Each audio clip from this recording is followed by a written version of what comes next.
le tour. Maintenant, C'est vrai ça? ouais, maintenant, ouais, quasiment. Ouais. Quasiment. Ça a commencé, on va dire, avant Armstrong, déjà avec Indurain. Indurain a gagné 5 fois le tour.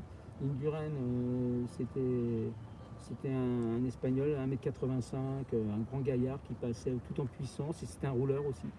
Et puis Armstrong, qui s'est spécialisé, lui, il a fait quasiment que ça après avoir été remis de sa maladie. Mais c'est vrai, ils sont programmés.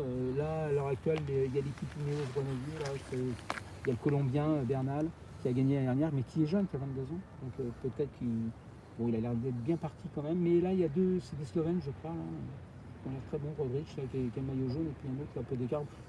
Moi, je les connais moins parce que je m'y intéresse un tout petit peu moins. Donc, c'est moins. Après, il y a tout. Limite, le résultat maintenant m'importe. C'est comme dans le sport, il y a toujours des intérêts financiers, c'est de l'économie, c'est du sport, mais tout est en relation avec des résultats qu'il faut fournir pour continuer aussi d'être là l'année prochaine. Ah oui, bah, tu as beaucoup d'équipes. Le Tour, là, s'il n'y avait pas eu le Tour de France avec l'histoire du Covid, ça aurait été une catastrophe.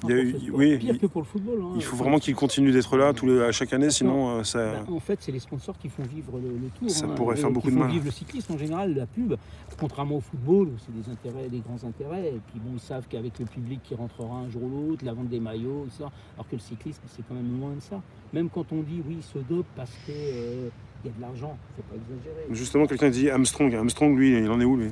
Armstrong, il a rendu ses médailles. Il a été destitué de tous ses titres, de plein de victoires. Et puis je crois qu'il doit beaucoup d'argent, des millions de dollars. Mais il n'a pas l'air de s'en faire, parce que j'ai vu une interview il n'y a pas très longtemps. Il joue le bonhomme, sans problème. Lui. Et j'ai une question, est-ce que tu connais le jargon cycliste? Oui, un peu, oui.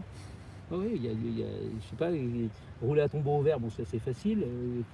Connaître la défaillance, c'est je crois connaître la sorcière aux dents vertes, un truc comme ça. Oui, bah, il y en a plein. Enfin, je sais pas quelle expression, enfin, il y en a des tonnes. Oui. Parce que le Tour de France, il y a un Tour de France, mais il y a différents tours aussi, il n'y a pas qu'en France. Bah, en fait, le Tour de France, c'est important. C'est le top. C'est le top. Les 3 grands tours, c'est le Tour de France, Tour d'Italie, Tour d'Espagne. Et puis depuis quelques années, il faut savoir que le cyclisme, jusque dans les années 80, il s'est quasiment limité au niveau de notoriété à l'Europe occidentale, France, Belgique, Hollande, si on parle de Tour de France, Italie, Espagne, avec par-ci par-là.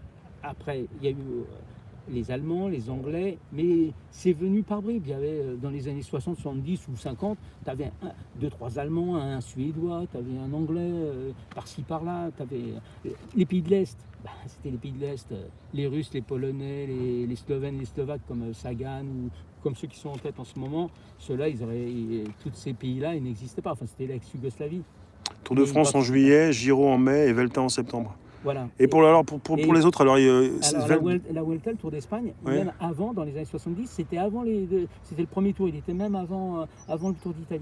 Il était en mars ou avril. Sucer la roue, c'est rester collé à la roue sans prendre de relais. C'est ça, sucer la roue. Alors, ceux qu'on appelle sucer la roue, on appelle ça des rats ou des ratagaces.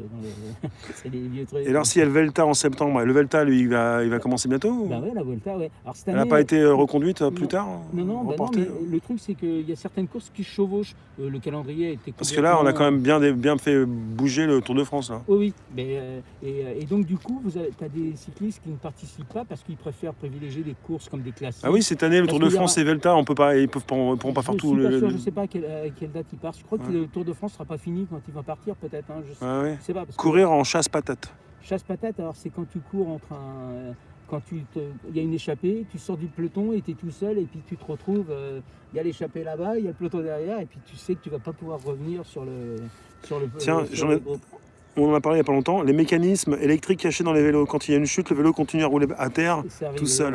Apparemment, il y avait un Canadien qui avait gagné le Tour d'Italie il y a 2, 3, 4 ans, je ne sais plus exactement. Et, ça s'est vu même sur les images à la télé. La roue qui continuait à tourner. Ouais. En danseuse, c'est debout sur le vélo. Ouais. En danseuse, c'est...